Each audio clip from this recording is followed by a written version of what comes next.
ఓం మహాసిద్ధ్యై నమః ఓం మహాయోగీశ్వరేశ్వర్యై నమః. శాంతాకారం భుజగశయనం పద్మనాభం సురేశం విశ్వాకారం గగన సదృశ్యం మేఘవర్ణం శుభాంగం లక్ష్మీకాంతం కమలనయనం. సుందర్ కూడా వచ్చాడు. ఈరోజు అడిగి తెలుసుకో. అయ్యో, ఇంకేమైనా ఉందా? ఇక్కడుండే గాలికి ధూళికి కూడా చెవులుంటాయి. అతనితో నేను మాట్లాడడం చూస్తే వెంటనే కథలల్లి అంతా చెడగొట్టేస్తారు. ఒంటరిగా కలిసినప్పుడు ఊళ్ళో వాళ్ళ కథలన్నీ చెప్తాడు. ఊరికి వెళ్ళొచ్చిన విషయం మాత్రం చెప్పడం లేదు. నన్ను అడగమంటావా? సరే, వెళ్ళడుగు.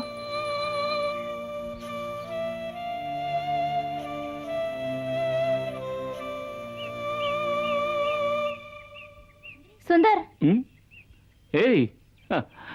సుందర్, మీనాక్షి నువ్వు శ్రీశైలంలో తెలుసుకున్న విషయం కోసం ఆశగా ఎదురు చూస్తుంది. నేను చెప్పనా, ఆ ఊరికి ఈ ఊరు ఎంత దూరమో ఈ ఊరికి ఆ ఊరు అంతే దూరం. ఇంతకీ నువ్వేం చెప్తున్నావో నాకు. ఆ రోజు నా మనసులో ఉన్నది నేను చెప్పాలనుకున్నాను, కానీ తను వినకుండా నిర్లక్ష్యం చేసింది. అందుకని ఈరోజు నువ్వు చెప్పకుండా మీనాన్ని శిక్షిస్తున్నావా? చచ్చా, వెళ్ళిన చోట ముఖ్యమైన విషయాల గురించి మాటల ద్వారా తెలుసుకున్నాను. అవి వినడానికి తనకి ఓర్పు లేదు. తన గుణం గురించి నీకు తెలుసు కదా. నువ్వు నాతో చెప్పు, నేను తనతో చెప్తాను. నేనే తనతో చెప్తానుగా. సుందరం, మీ ఇంటికి ఎవరో పెద్ద మనుషులు నలుగురు వచ్చారు. మీ తాతయ్య గారు నీ కోసం వెతుకుతున్నారు. అయ్యో, నేను ఇప్పుడు వెళ్ళంటే మా తాతయ్య చంపేస్తారు. నేను తర్వాత వచ్చి చెప్తాను. మా తాతయ్య కోపం గురించి నీకు తెలీదు. సుందర్, ఏమైనా చెప్పాడా? ఎక్కడ చెప్పనిచ్చారు? వాళ్ళ ఇంట్లోంచి ఎవరో వచ్చారు, వెంటనే వెళ్ళిపోయాడు. కానీ వాడు చాలా విషయాలు సేకరించాడు నీకు చెప్పడానికి. వెయిట్ చేసి చూద్దాం.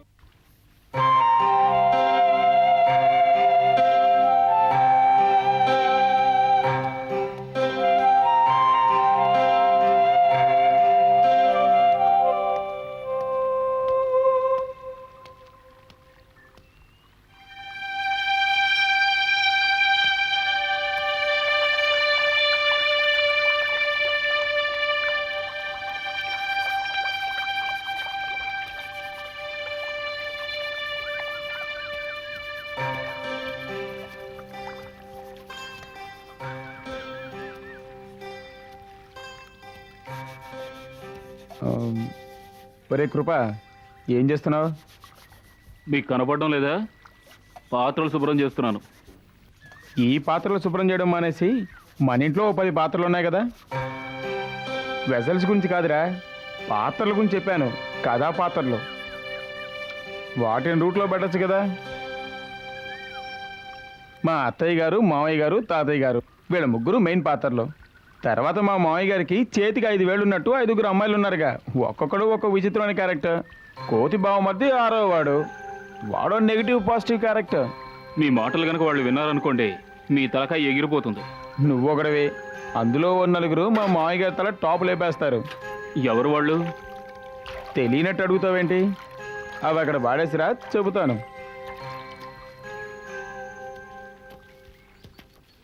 ఊరి నుంచి వచ్చిన 2 లిటికెంట్లు నానెత్తికేసి కట్టారే ఓ పొట్టిదాన్ని, అది 3వది.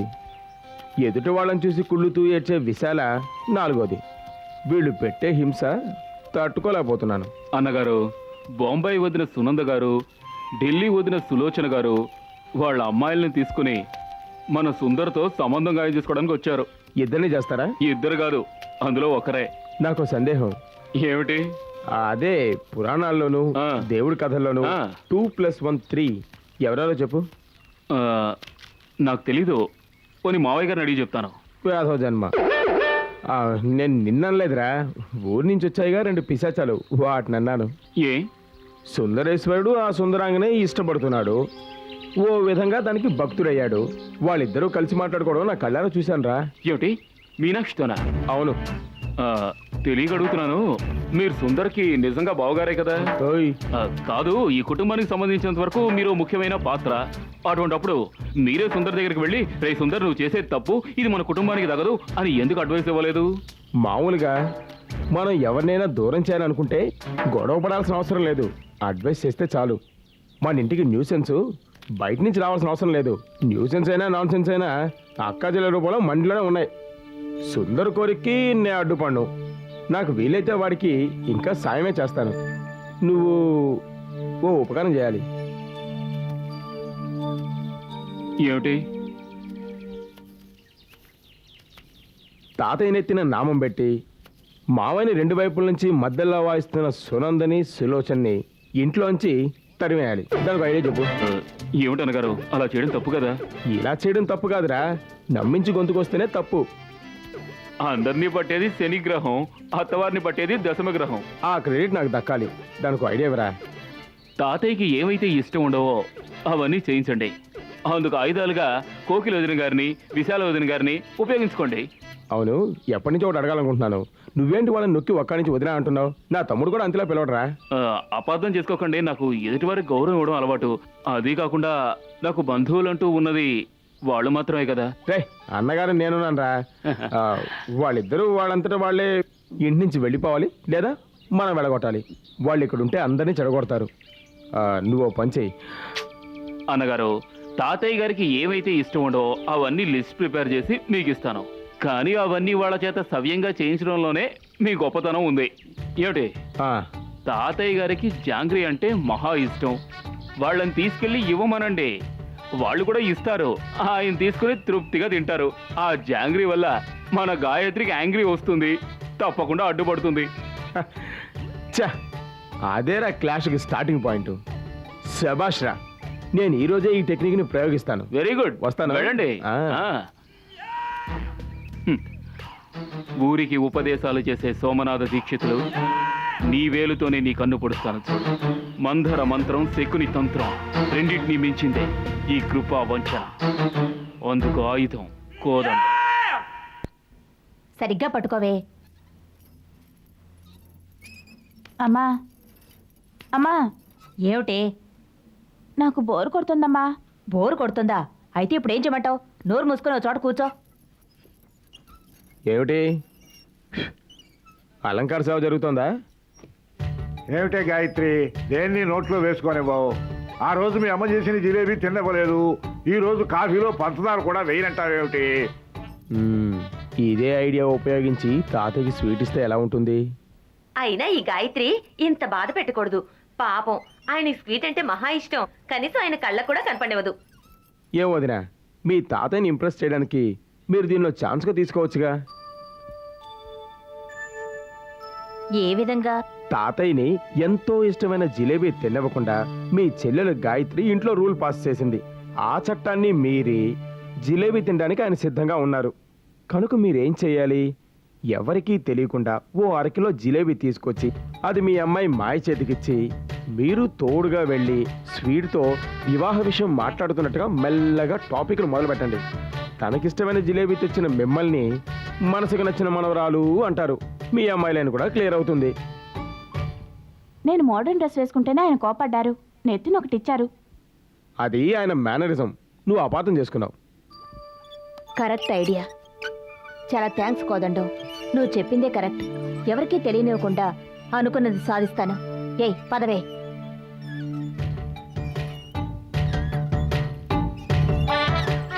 ఏం కోకిల, ఎలా ఉంది మన సలహా? వర్కౌట్ అయిందో? సులోచన ఖాళీ, తెల్లవారేసరికి ఢిల్లీలో ఉంటుంది.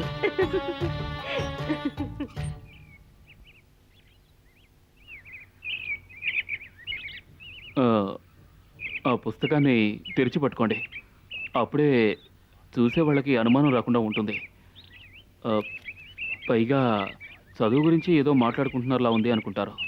సరే, మల్లికార్జున స్వామి చెప్పిన విషయం చెప్పండి. మల్లికార్జున స్వామి గారు మీ అమ్మ గురించి ఎన్నో విషయాలు చెప్పారు. ఎక్కడ చూశారు, ఏ విధంగా చూశారు, ఏం జరిగిందని ఓ కథలా చెప్పారు.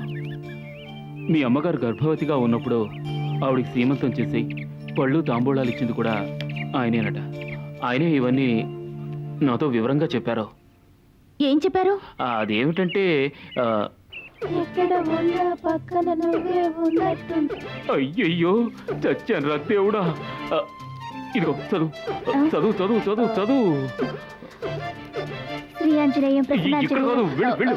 ఎక్కడికి? లోపలికి.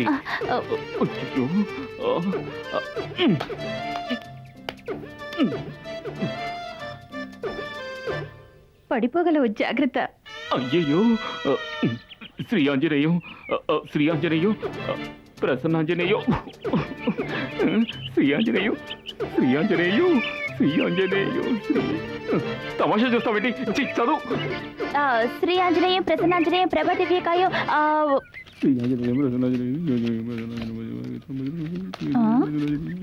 ఏమిటి గోడ మీద కూర్చొని ఎవరినో తిడుతున్నట్టున్నావు? శ్రీ ఆంజనేయం, ప్రసన్నాంజనేయం. ఓహో, ఆంజనేయ దండకమా? ఆఫ్ కోర్స్ నీకు ఆయనకి సిమిలారిటీ ఉందనుకో. అయినా ఆయన బ్యాచిలర్ గాడియా? ఏం చేయను, 5 ఆడపిల్లల్ని కన్నా దీక్షితులు 6వ వాడిగా నన్ను కన్నారు. ఆ 5గురిలో 2కు పుట్టిన 2 కోతులు గంతులేసుకుంటూ వచ్చి నన్ను కోతి అంటున్నారు. ఈ కోతుల దగ్గర నుంచి హనుమాన్ నువ్వే నన్ను కాపాడాలి, అందుకే నేను వేడుకుంటున్నాను. మెల్లగా కిందకి దిగుతాను, కోతుల్లో నన్ను పీక్కు తినకండి. ఇక్కడేం చేస్తున్నావు? దేవుణ్ణి వేడుకుంటున్నాను. ఏయ్, ఇక్కడికి ఎందుకు వచ్చారు? మనుషులు సరిపోలేదని దేవుడు కూడా పీకు తినడానికి వచ్చారా? మీనాక్షి, ఇలా రా.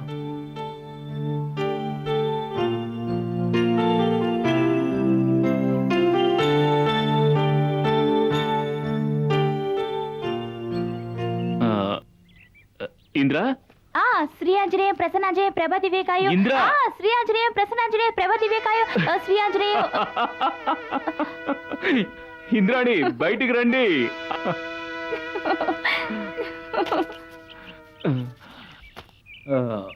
వీళ్ళు ఇంపోర్టెడ్ గుడ్స్. ఒకటి చపాతి, ఒకటి ఇచ్చి. ఇది ముంబై, ఇది ఢిల్లీ. తను మాయా, సౌమ్య. వీరు ఇంద్రాణి, తను మీనాక్షి. Hi hi.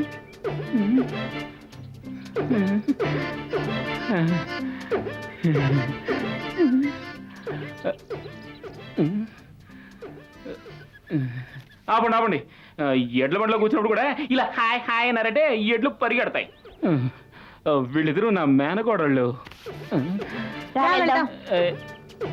కొరివితో తలగొక్కున్నట్టు వీళ్ళని పరిచయం చేశాను. ఇది నాకు అవసరమేనా? ఏంటా గొడుగుడు? ఏం లేదు, మీరిద్దరు ఐశ్వర్య రాయి లాంటోళ్ళు అంటున్నాను.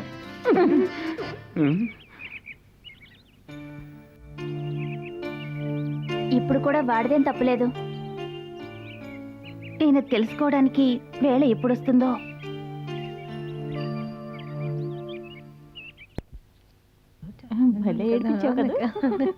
సౌమ్య, మాయా, ఇలా రండి. ఇదిగో జాంగరీ, ఇదిగో జిలేబీ.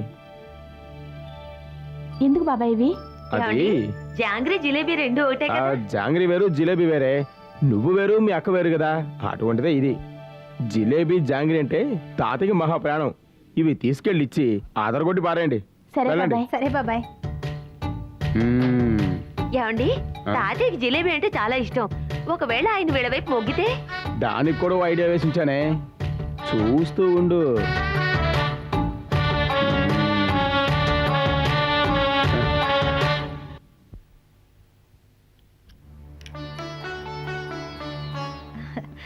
తాతయ్య, ఆ, జాంగ్రీ తీసుకోండి. భలే తాతయ్య, ఇదిగోండి జిలేబీ. భేష్. ఊరు నుంచి వచ్చే హడావుల్లో మీకోసం ఏమీ తీసుకురాలేకపోయాం. స్వచ్ఛమైన నేతితో చేసింది, అందుకే మీకోసం స్పెషల్ గా కొనుక్కొచ్చాం. చాలా సంతోషం పిల్లలు.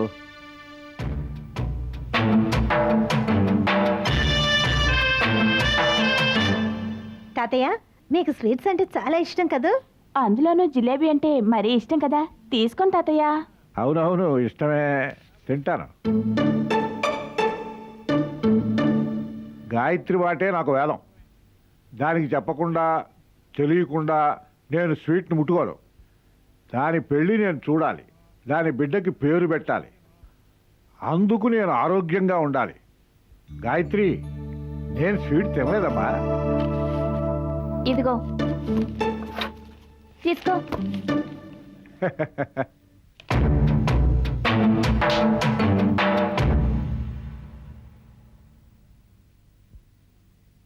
ఏయ్, నిద్రపోకుండా ఇక్కడేం చేస్తున్నావు?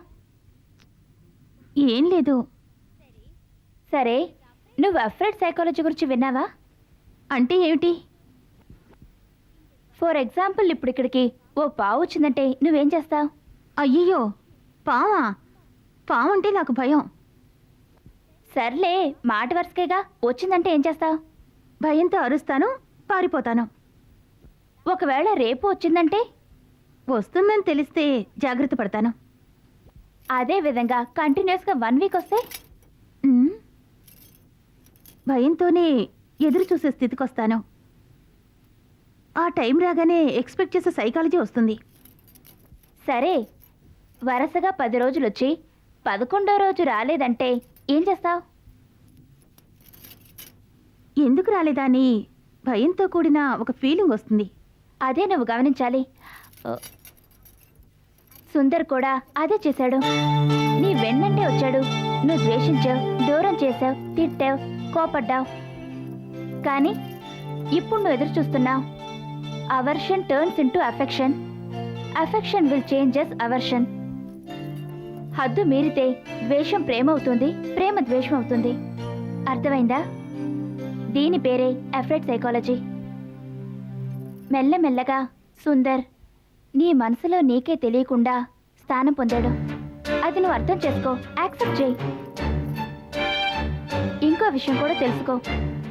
ఆశ ఉంటే ఆవేశం ఉంటుంది. వద్దంటే మార్గం తెలీదు, వదిలిపెట్టడానికి మనసు రావట్లేదు.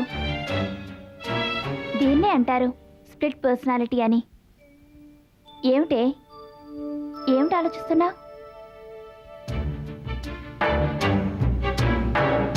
ఇప్పుడు నువ్వు చెప్పిన దాని గురించి నేను ఆలోచిస్తున్నాను.